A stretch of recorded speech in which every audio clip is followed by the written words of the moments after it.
Assalamualaikum warahmatullahi wabarakatuh. Perkenalkan, nama saya Cindy Pramestia.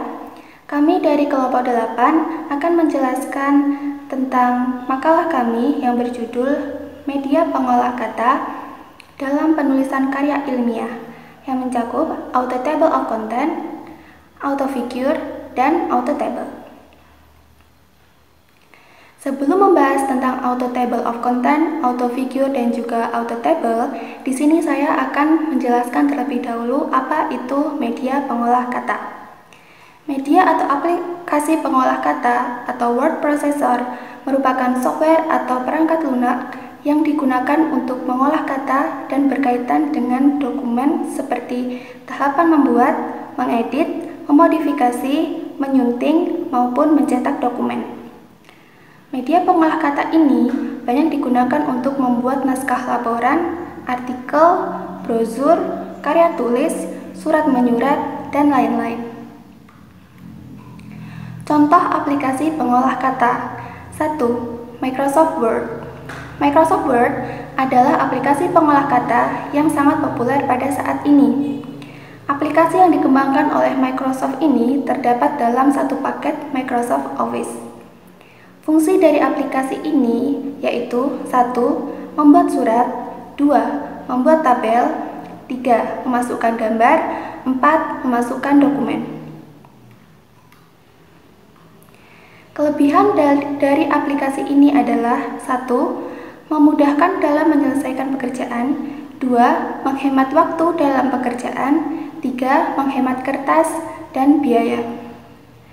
Sedangkan kekurangan dari aplikasi ini adalah 1. Perubahan desain yang drastis sehingga mengharuskan pengguna baru untuk mempelajari lagi dan membutuhkan waktu hingga terbiasa. Yang kedua, relatif berat, terutama di mesin yang pas-pasan. Banyak fitur yang mubazir, apalagi kalau kita menggunakannya untuk sekedar menulis surat. Contoh aplikasi yang kedua yaitu adalah Lotus Word Pro. Lotus Word Pro merupakan aplikasi pengolah kata yang dikeluarkan oleh IBM. Word Pro dikeluarkan Lotus bersama-sama aplikasi lain yang dikenal dengan nama Lotus Smart Suite. Kelebihan dari aplikasi ini yaitu pertama, kemampuan untuk mempertukarkan file dokumen dengan Microsoft Word. Yang kedua, dilengkapi fitur-fitur baru yang memungkinkan peningkatan produktivitas penggunanya. Yang ketiga, dapat mendikte secara langsung teks-teks yang ingin diketik. Sedangkan kekurangannya adalah program ini membutuhkan spesifikasi komputer yang cukup tinggi, di mana komputer harus mempunyai prosesor Pentium 3 atau sederajat dan memiliki memori minimal 128 MB. Assalamualaikum warahmatullahi wabarakatuh. Nama saya Dedeh Irma. Saya di sini akan menjelaskan tentang table of content. Table of content digunakan untuk mengelola daftar isi.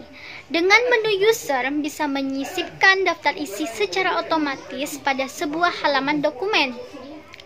Dengan menu ini pula, kita bisa leluasa dapat mengatur daftar isi yang sudah disisipkan. Jadi keunggulannya dengan menggunakan table of content akan menghemat waktu kita karena kita tidak perlu mengetik untuk membuat daftar isi. Nah, sebelum membuat daftar isi, kita perlu seleksi terlebih dahulu isi teks pada makalah, skripsi, atau tugas akhir yang akan dibuat daftar isi.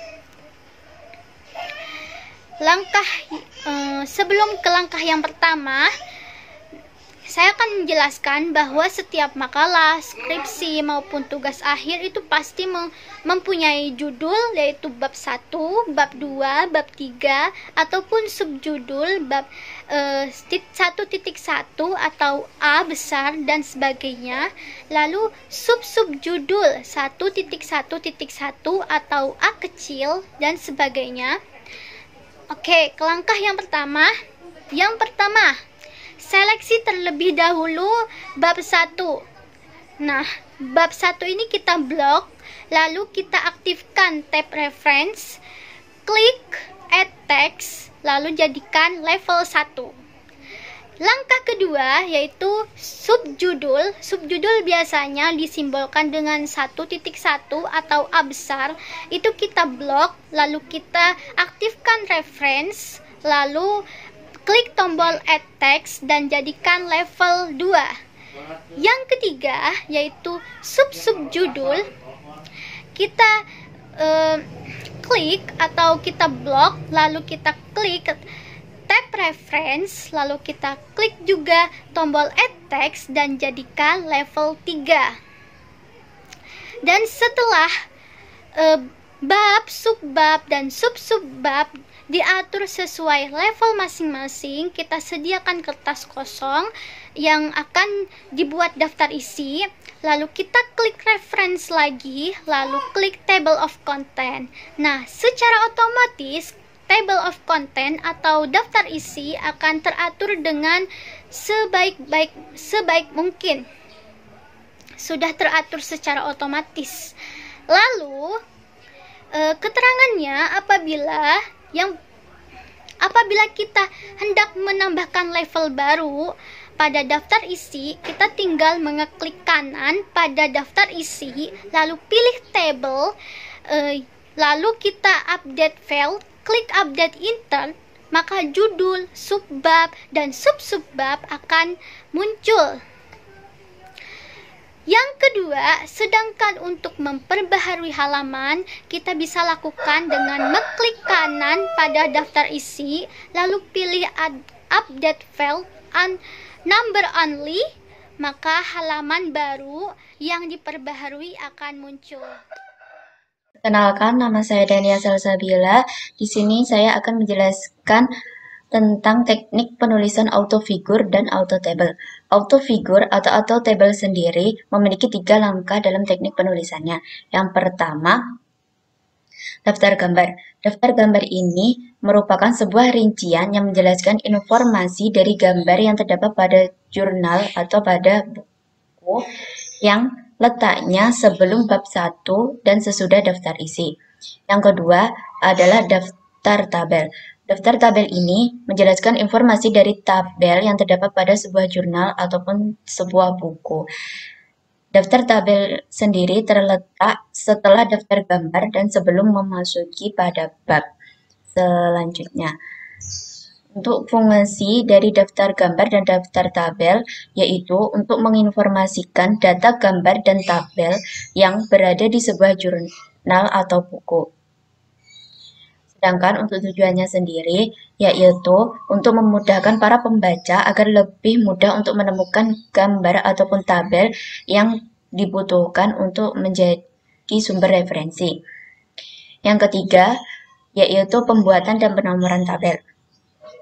Untuk gambar yang berukuran besar, ukurannya yaitu sejajar dengan batas tepi kiri dan kanan pengetikan.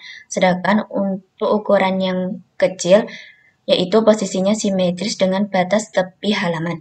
Maksudnya tidak sejajar, tapi jarak ke tepi kiri dan ke tepi kanan itu sama. Di atas gambar disajikan nomor dan judul gambar dengan ketentuan. Yang pertama, jika judul gambar terdiri dari 2 baris atau lebih, maka spasi yang digunakan adalah spasi tunggal.